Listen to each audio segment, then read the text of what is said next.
Oke, sekarang saya lanjutkan ke sini. Sekarang saya berbicara tentang nilai.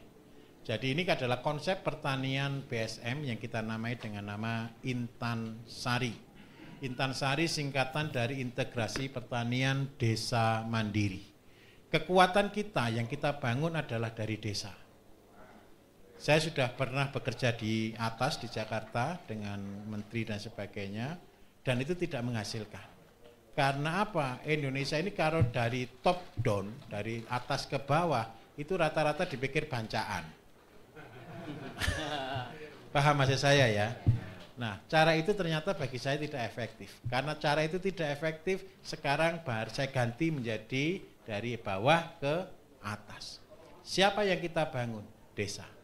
Karena itu program pembuatan pabrik pupuk ini sebenarnya Bapak Ibu sebelum kita buka pelatihan ini yang buat itu yang khusus adalah kepala desa dan BUMDes. Itu yang kita lakukan setahun ya Pak Bambang ya. 50 kota kita datangi untuk membangun pertanian, membangun pabrik pupuk di masing-masing desa, itu tujuannya. Tapi minta maaf, gara-gara ini saya dipikir dari atas juga saya turun ke desa, tidak berhasil juga Bapak Ibu. Katalis sudah kita kirim, 50 kota. Ada yang alasannya tidak bisa buat, bahannya kurang. Wah ini salah orang kita berarti. Saya jadi malu. Dari sana akhirnya ya sudahlah dengan cara putus asa, sekarang cari orang niat saja Pak Bambang. Makanya iseng-iseng kita buka pelatihan umum. Dan karena Bapak Ibu sudah niat, sudah mau bayar, saya minta tolong, nanti minta uangnya 500 lagi, buat lagi di rumah ya untuk buat pupuknya ya. harus buat gitu. Wong bayarnya lebih mahal, ongkosnya lebih mahal, kok masa buat lagi di rumah ndak mau, kan konyol namanya. Nah, tujuan kita adalah membangun dari desa. Kenapa kita sebut dengan Intan Sari? Begini loh konsepnya. Kalau ada orang mengatakan jadi miliarder di desa tidak mungkin, saya tunjukkan caranya jadi miliarder di desa. Maaf, Mbah Eko, satu desa berapa Pak penduduknya Mbah? Berapa? Wah, desa gemuk ini ya. 13.000 kita bagi 4, berarti ada sekitar 3.000 kakak ya Pak ya. Saya minta maaf, setiap keluarga makan enggak kira-kira? Cukup enggak 500.000 satu bulan untuk makan semuanya? Mulai nasi, beras, telur, ikan, ayam. Enggak cukup ya? Idealnya berapa? Udah 1 juta lah palingnya untuk makan ya. Anggap aja 1.030.000 per hari. Ya di luar lain-lain kebutuhan ini untuk makan Pak. Beras beli 1 kilo, telur 1 hari setengah kilo, lauknya 10.000 gitu aja sayur. Anggap aja sehari belanja 30.000 lah. Sama LPG 10.000. Ini sederhana aja. Tahu enggak kalau 3.000 kali 1 juta ketemu berapa?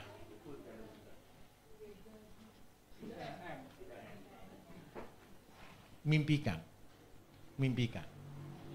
Mereka ini butuh makan. Seandainya saya bagi beras, anggap aja 1 bulan 25 kg. Terus habis gitu ayam, 1 minggu makan 1 kilo gitu ya. 1 bulan cuma habis 4 kilo. Telur 1 bulan 4 kilo.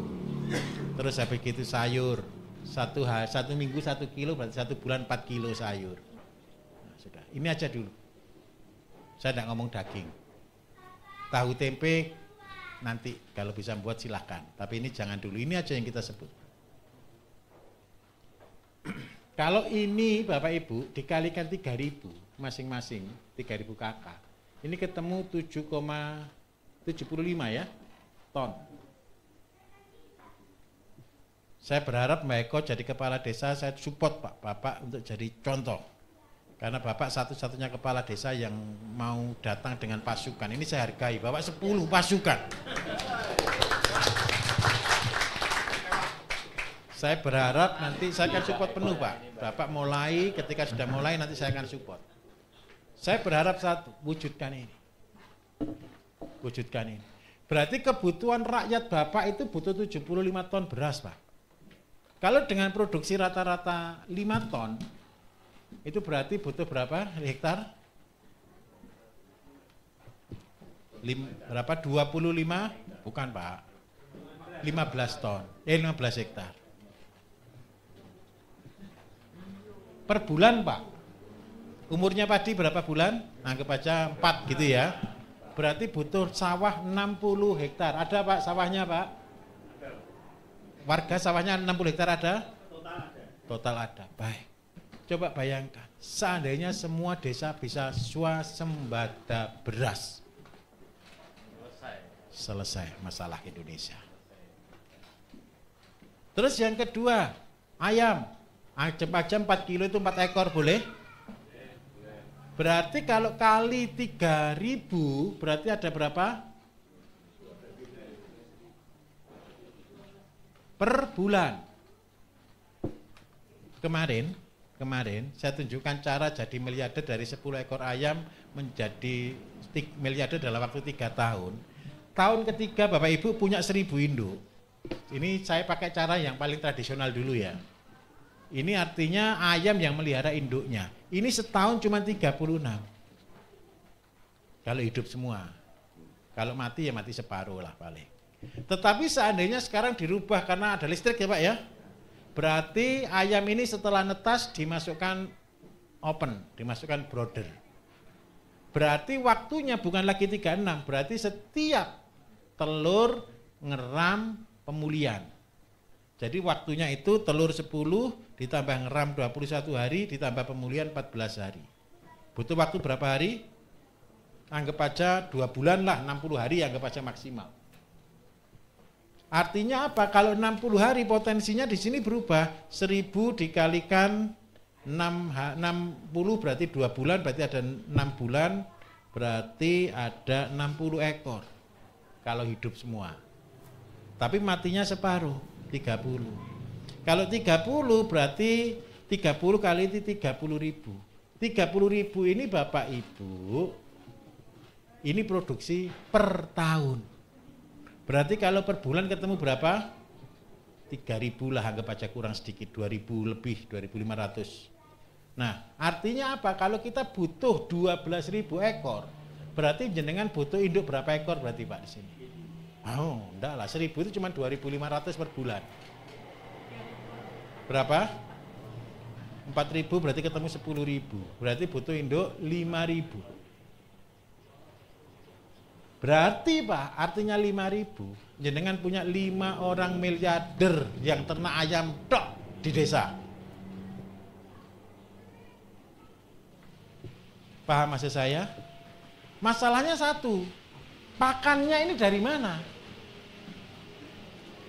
Santai ya, agak santai tapi jenengan anggap aja ini cerita gitu ya. 5.000 ini butuh pakan enggak kira-kira? Anaknya butuh pakan enggak kira-kira? Kalau 1 bulan 12.000 ditambah induk berarti ada ayam 17.000 di satu kampung.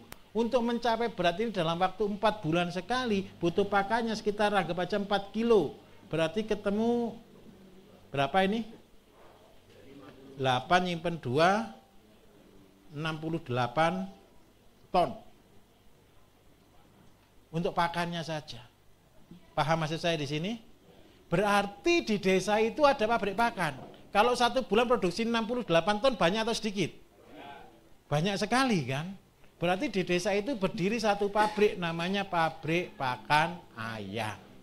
Bahan bakunya dari mana? Berarti harus butuh jagung dong Pak, butuh dedak dong Pak. Iya, siklusnya di sini. Kalau siklus namanya intan sari. Berarti tanam jagungnya berapa banyak? Kalau butuh pakannya 68 ton per hektar. Umurnya jagung anggap aja 3 bulan. Berarti kita hitung aja 210 ton. Padahal 1 hektar rata-rata produksinya berapa? Anggap aja rata-rata 7 sampai 8 ton untuk jagung. Berarti lahan yang dibutuhkan ini dibagi 7 ton. Berarti berapa?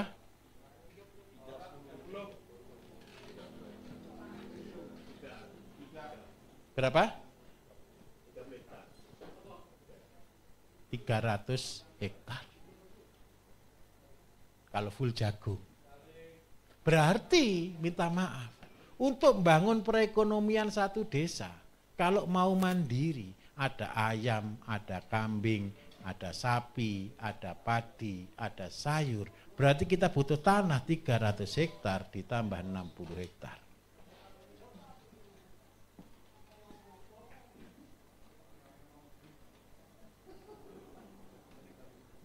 Banyak atau sedikit kira-kira? Loh, di desa itu rata-rata ada 200 sampai 300 hektar kok Pak. Tanah sawah dan tanah kering. Kalau ini dijalankan, kalau kepala desa sadar dengan kondisinya seperti ini, tidak ada orang miskin di desa. Tidak ada pengangguran di desa. Jagungnya untuk ayam, tongkolnya untuk kambing, tebonnya untuk sapi, pabrik pupuknya melimpah di desa.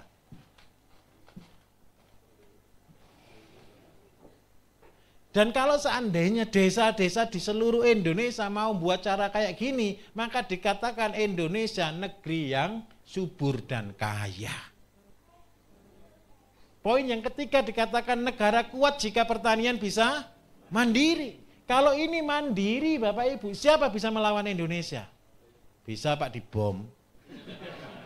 Tapi kan ya enggak rasional, mereka kena hukum undang-undang HAM itu, sudah betul ya Pak ya? Sudah satu, kita enggak usah ngurus masalah yang ada. Apalagi masalah ini kelihatannya tambah banyak habis ini. Sudah enggak usah mikir yang lain dulu, pikir diri kita hidup dulu. Iya, ayo kita gini, minta tolong. Di luar geger, di luar banyak masalah, tapi mereka makan enggak kira-kira? Sudah, kita yang waras, ayo kita berpikir begini. Begini, yang harus kita siapkan. Kita yang waras, kita harus berpikir, kita siapkan makan untuk orang-orang yang stres. Setuju enggak kira-kira? Orang habis tengkar, habis geger, butuh makan enggak kira-kira? Lah kalau semua ikut tengkar, nanti siapa yang nyiapkan makanan? Sudah, kita beramal, kita jadi orang waras, siapkan diri kita, bangun makanan untuk bangsa ini.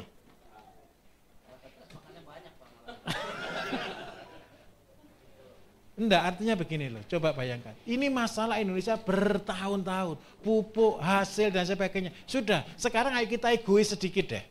Pupuk buat sendiri, tanam sendiri, dimakan sendiri sak tonggone. Satu desa kan enggak semua petani Bapak Ibu. Ada yang petani, ada yang pedagang, ada yang buruh tani, ada yang pegawai, ada yang garap sawah dan ada yang tidak. Yang punya sawah ayo digarap. Saya kemarin terbakar semangat saya ketika saya ke Madura. Ini saya lihat orang ini hebat. Slogannya dia adalah memberantas tanah terlantar. Keren enggak kira-kira? Memberantas tanah terlantar. Ada peraturan pemerintah, tanah 20% tidak digarap bisa diambil alih oleh negara. Paham maksud saya? Itu ada peraturannya, ada undang-undangnya. Sekarang dibalik, kalau tanah negara nganggur lebih dari 20 tahun, berarti boleh tidak diambil oleh rakyat? Paham maksud saya? Loh, pemerintah itu ngambil terus tidak digarap kan? Loh, kalau ngambil cuma tidak digarap kan percuma juga. Sekarang dibalik, kalau tanah negara yang tidak dikelola, boleh tidak digarap oleh rakyat? Harusnya boleh. Kalau tidak gitu undang-undangnya harus diganti nanti. Paham maksud saya? Ayo kita berantas tanah-tanah yang nganggur. Ya izin sama orangnya. Paham maksud saya di sini? Terus yang kedua, ini singkatannya Pak Karno. Petani itu artinya apa? Penyangga tatanan negara Indonesia. Jadi Bapak Ibu kalau menjadi petani itu artinya penyangga negara. Penyangga negara itu apa? Tiang-tiangnya negara. Kalau bahasa Jawa lebih tepat namanya soko guru. Jadi petanilah yang membuat Indonesia menjadi kuat. Karena petani itu singkatan awalnya adalah penyangga tatanan negara Indonesia. Dari mana konsep itu diambil? Saya yakin konsepnya Pak Karno caranya seperti ini. Walaupun saya tidak pernah ketemu Pak Karno. Karena dia sudah meninggal duluan. Jadi seandainya setiap desa bangun pertaniannya, maka Indonesia akan menjadi makmur. Dan ini kekuatan yang luar biasa. Yang nomor 3, Tani itu singkatan kalau saya adalah tawakal niat ibadah. Bapak Ibu, siapa yang mau jihad? Jihad itu bukan perang fisiknya saja. Jihad ini adalah perang hati kita juga. Ketika saya melakukan perang ini saya anggap perang. Kenapa saya anggap perang? Karena saya melawan arus. Ketika saya menyampaikan ini, Pak Bambang pernah ketanya, Pak, enggak apa-apa upload, saya bilang gitu, siap perang. Karena apa? Ini menohok banyak orang. Minta maaf. Orang-orang kaya, neokapitalis, mereka kepingin kita bodoh. Untuk menjadikan bodoh, kita harus dijadikan bayi yang selalu minta. Dan itu sudah berhasil. Buktinya kenapa? Pupuk tidak ada dengan demo, petani demo, betul atau tidak? Demonya ke dinas yang tidak bisa membuat kebijakan. Dinas demonya ke menteri yang tidak bisa membuat kebijakan. Karena sumber masalahnya tidak diselesaikan. Terus yang kedua, harga turun, demo lagi, betul enggak? Kalau semua harga turun demo, terus siapa yang buat harga?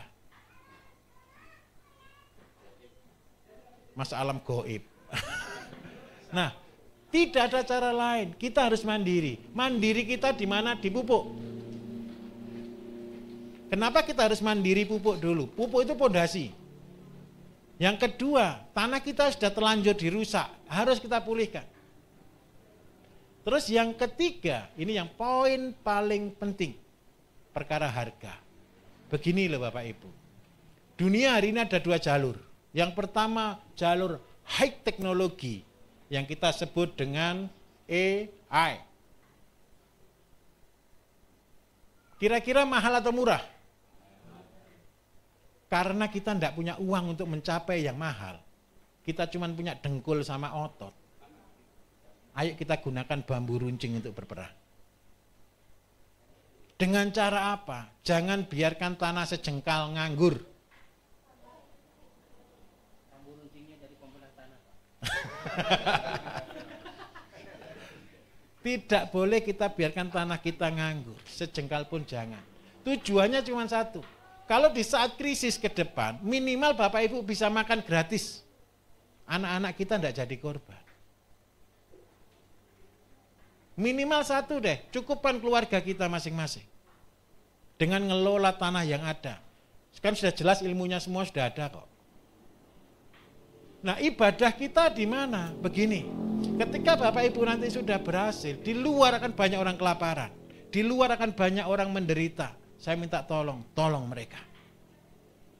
Bantu mereka. Ajari mereka. Didik mereka. Kalau perlu duplikat diri kita. Saya berusaha menduplikat diri saya ke Bapak Ibu semuanya. Karena itu saya bebaskan, tanya apa saja saya kasih ilmunya. Tujuan saya membagi ilmu. Dan saya minta tolong Bapak Ibu juga lakukan hal yang sama. Ajari orang sebanyak-banyaknya. Tidak akan rugi, ilmu tidak akan habis. Ketika Bapak Ibu ngajari, percayalah Bapak Ibu akan lebih pintar. Dan itulah ibadah kita. Ibadah yang terbaik adalah mengajarkan ilmu Bapak Ibu. Setuju? Ilmu tidak akan pernah habis dan akan dibawa sampai mati. Saya bersyukur kalau saya hari ini kuat karena banyak orang yang mendoakan saya. Kalau saya menghadapinya sendiri saya tidak mampu. Saya serangannya luar biasa. Baik alam gaib dan tidak gaib. Yakinlah sudah. Terlalu banyak musuh. Di Indonesia ini berbuat benar belum tentu dibela. Tapi kita harus tetap berbuat benar. Terus yang berikutnya lagi. Apa yang ada kembangkan. Tolong, ini kata kuncinya. Saya bangun pabrik obat Bapak Ibu yang miliatan nilainya. Satu pabrik itu miliatan nilainya. Modal pertama saya hanya Rp50.000. Kenapa kok Rp50.000? Ya karena uang itu yang ada di dalam dompet saya waktu itu. Uang 50.000 saya pakai untuk membuat obat pertama. Cuma dapat 2 jirigen. Tapi dari 2 jirigen itu saya kumpulkan. Waktu itu saya ngejar uang 12,5 miliar. Sehingga gudang saya itu nilainya 12,5 miliar. Akhirnya ketika saya dapat barang banyak, saya senang. Tetapi tidak laku dijual. belum laku dijual. Ada waktunya. Hingga akhirnya dari awal sampai akhirnya saya bisa bangun pabrik itu butuh waktu 4 tahun. Akhirnya berdiri satu pabrik dan mulai hari itu terus berdiri terus pabrik. Kalau ditanya orang modal saya berapa? 50.000 rupiah. Nanti modalnya lebih banyak Bapak Ibu, paling enggak minimal 1 juta lah. Untuk beli drum, beli alat. Tapi saya minta tolong, mulai dari yang ada. Kalau apa? Karena begini loh, orang-orang muda hari ini ketika ngomong usaha, yang dia pikirkan enggak punya uang, betul enggak? Yang kedua, nanti ini modalnya besar harus bingung bangunan. Tidak, bukan bangunan yang paling penting. Tata cara, ini yang paling penting. Ilmu, ini yang paling penting. Yang lain, apa yang ada. Jadi saya minta tolong, rezeki, ini kuncinya rezeki. Nanti ketika di rumah, ketemu apa yang tidak berguna, bertanggung jawab, diopeni, dilakukan, disimpan, mulai ditata. Dan insya Allah 1-3 tahun, kalau Bapak Ibu betul-betul sudah tawakal, insya Allah nanti Bapak Ibu pasti berhasil. Pasti. Karena ilmu yang saya ajarkan adalah ilmu yang saya lakukan. Saya mulai tahun 2010 sudah tidak pernah baca buku Bapak Ibu. Karena saya tahu ternyata yang menulis buku itu belum pernah praktek. Jadi kita ini korban. Dari sanalah saya sudah tobat tidak mau baca buku. Terus yang kedua, apa yang kita ajarkan mulai saya rubah. Saya melakukan apa yang tidak pernah dilakukan oleh orang lain. Jadi Albert Einstein pernah berkata, jikalau kita kepingin hasil berbeda dengan cara yang sama, itu namanya orang gila. Jadi kalau kepingin hasil berbeda, caranya harus berbeda. Karena itu saya tidak mau lagi membaca buku dan saya tidak pernah mau menjadi peniru. Jadi saya minta maaf ada yang tanya, Pak tentang jadam, tentang gini, saya tidak pernah mendengarkan mereka. Karena apa? Saya tidak mau dipengaruhi oleh mereka. Saya kepingin nothing tulus apa yang ada dari dalam. Tapi tanggung jawabnya saya membangun dari bawah. Saya meneliti, saya mengamati, saya mengerjakan terus menerus. Jadi saya boleh yakinkan, apa yang Bapak Ibu pelajari di tempat ini, saya yakin 100% tidak pernah diajarkan di luar sana. Kenapa kok begitu? Karena ini cara saya sendiri, saya menutup semua informasi, saya cuma main hati dan main lutut saya untuk berdoa. Saya buat ilmu mijet, saya bukan tukang pijet Bapak Ibu. Saya ngajari mijet dengan cara tradisional. Itu datangnya juga gadokmologi. Benar. Saya mijet itu gara-gara gini loh, saya kasih tahu. Ini tidak masuk akal, tidak rasional sebenarnya. Saya kan hobi naik gunung. Setiap tahun 2-3 kali saya naik gunung. Untuk olahraga, untuk ngecek jantung itu sebenarnya. Kalau kita masih bisa naik gunung, itu kan sehat, betul ya? Gunung yang enggak 1 jam ya, bukan Gunung Telomoyo. Kalau Telomoyo naik mobil sampai di naik. Yang jalan kaki gitu, mau sehari gitu jalan. Nah, ketika saya naik gunung, suatu hari saya itu kecetit, tahu kecetit ya? Bawa rangsel dan kecetit. Enggak bisa tidur Bapak Ibu. Sakit sekali di tengah gunung di puncaknya Lawu, kedinginan. Terus saya gara-gara kecapean atau apa, saya itu ngipi. Saya didatangi orang tua kayak gitu, terus saya dipijet Bapak Ibu, tek tek tek tek tek tek gitu. Cuman 7 gerakan saja. Habis gitu tahu-tahu enteng. Begitu ngipi.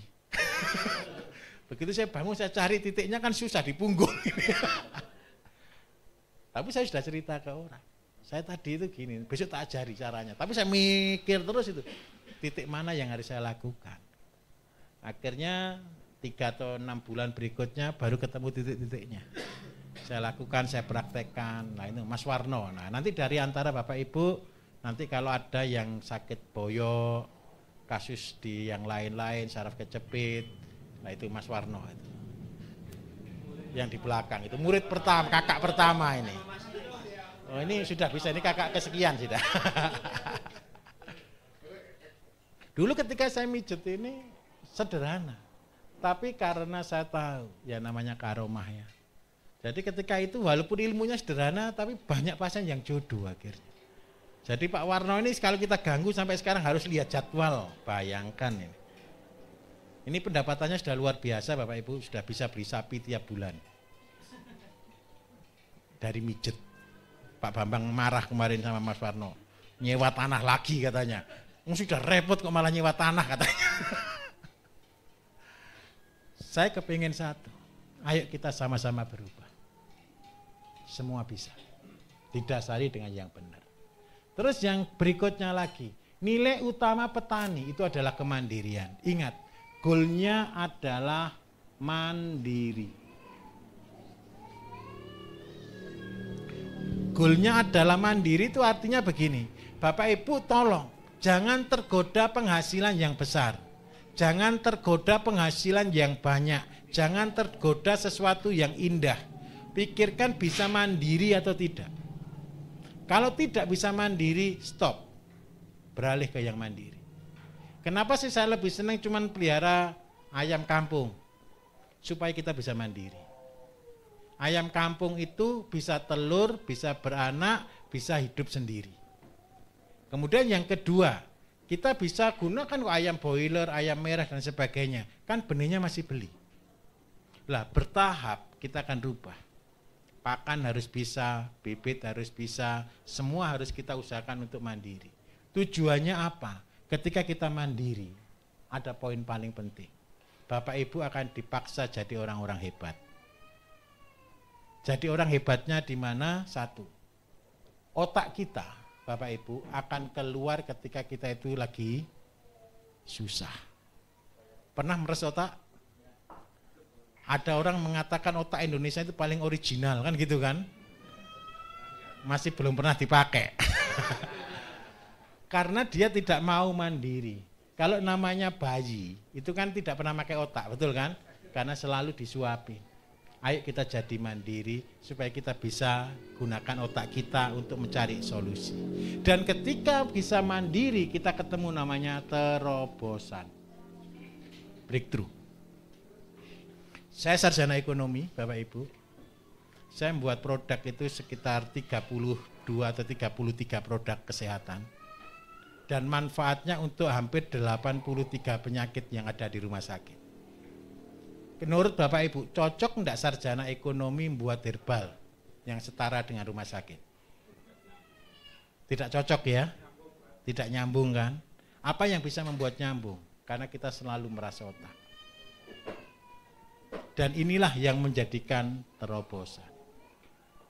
Terus yang berikutnya lagi, selalu belajar dan bergerak maju. Saya minta tolong ini. Teori gara-gara kemarin sudah diajarkan. Jadi gara-gara kita punya ayam, kita punya kompos. Gara-gara kita punya kambing, kita punya kompos. Gara-gara kita punya kompos, kita punya sayur. Gara-gara kita punya sayur, kita punya penghasilan, ampasnya kembali lagi jadi pakan. Dan teori gara-gara inilah yang akan membuat kita akan menjadi besar. Teorinya adalah teori bola salju. Tahu teori bola salju?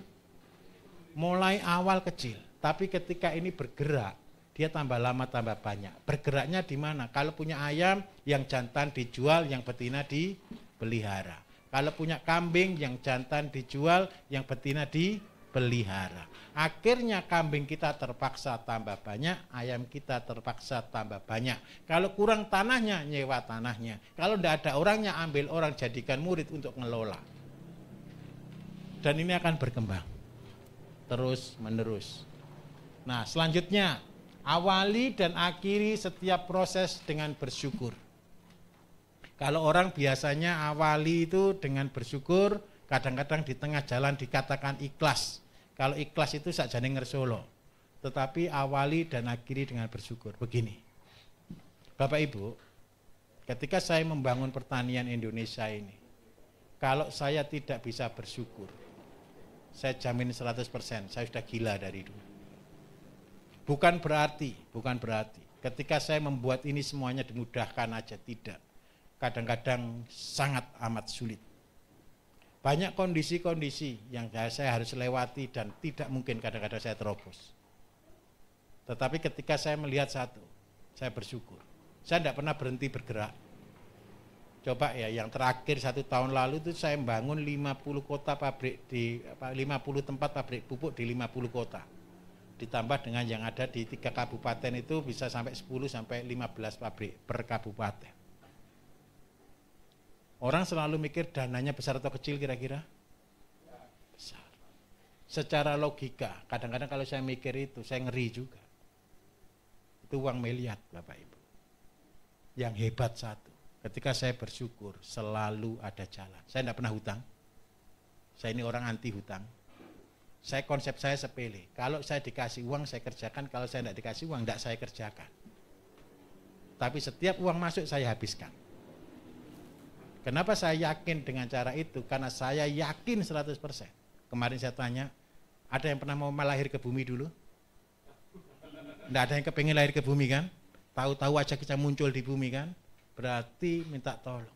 Syukuri apa yang ada. Karena setiap yang kita terima itu adalah terbaik. Loh Pak, kalau yang datang masalah berarti terbaik untuk kita harus meres otak untuk ketemu cara baru. Besok kalau ketemu masalah ikuti cara saya. Ketika ketemu masalah bilang dalam diri kita, berarti saya akan naik kelas. Paham maksudnya? Jadi ketika ada masalah tanaman rumit, Bapak Ibu kan akhirnya mikir kan? Malam-malam mikir sambil berdoa, sambil ikhtiar. Terus gimana caranya? Tahu-tahu pas lagi santai-santai, oh iya caranya ini. Ada ide baru. Kembangkan. Itu yang akan membuat kita menjadi hebat. Jadi ketika tanamlah cabai pertama kan senang, semangat, mengharapkan hasil, gitu kan. Tengah-tengah banyak masalah, bersyukur saja, jangan putus asa. Setelah kita bersyukur, kita akan mendapatkan hasil yang terbaik. Mungkin hasilnya juga belum baik sekali, tapi dari cara itu kita akan belajar. Saya dulu pertama kali Bapak Ibu untuk pertanian organik ini, saya tanam jagung itu semampai. Tahu semampai? Semeter tidak sampai. Karena tanahnya masih kurus, saya belum lakukan program-program ini semuanya. Itu awal-awal dulu. Tapi ketika saya pupuk terus dengan organik, akhirnya tahun ketiga cabai saya tingginya 2 meter Bapak Ibu. Ada syukur di sana. Sekarang kalau ketika lihat pertama prosesnya, sakit hati enggak harusnya? Sakit hati. Tapi kenapa saya katakan kita harus tetap selalu bersyukur? Begini ceritanya. Apa sih yang akan kita ceritakan ke orang lain ketika Bapak Ibu nanti ngajar, diundang dari pembicara? Cerita apa yang senang Bapak Ibu ceritakan adalah cerita kegagalan Bapak Ibu. Dan percayalah orang-orang itu senang sekali kalau mendengar cerita gagal kita. Bener kan? Dan itu membuat semangat, oh sama, saya juga orang gagal soalnya. Jadi orang itu cari samanya, betul kan? Nah, begitu orangnya tahu bahwa kita juga pernah gagal, kita rasakan kegagalan dan kita berhasil, kita sedang memberikan asa, kita sedang memberikan harapan ke mereka. Setuju kira-kira? Jadi ketika gagal, bersyukur. Saya juga banyak gagalnya. Terus yang terakhir, recovery lahan dan manusia. Ini adalah tugas mulia kita. Inilah ibadah yang terbesar. Pulihkan lahan. Karena lahan bukan punya kita. Lahan ini tanahnya Gusti Allah. Itu adalah tanggung jawab manusia umatnya Gusti Allah. Dengan cara apa? Buatlah makanan yang baik. Buatlah makanan yang menyehatkan. Buatkan makanan yang semurah mungkin dengan tujuan membantu mereka. Kalau saya kasih contoh kemarin, sayur dengan harga termurah pun masih untung enggak? Ayam dengan harga termurah pun, kambing dengan harga termurah pun kita masih untung. Karena biayanya sebenarnya zero cost. Kenapa saya katakan zero cost? Contoh, kambing sudah hidup dari kencingnya, betul atau tidak? Sapi sudah habis dari kotoran dan kencingnya.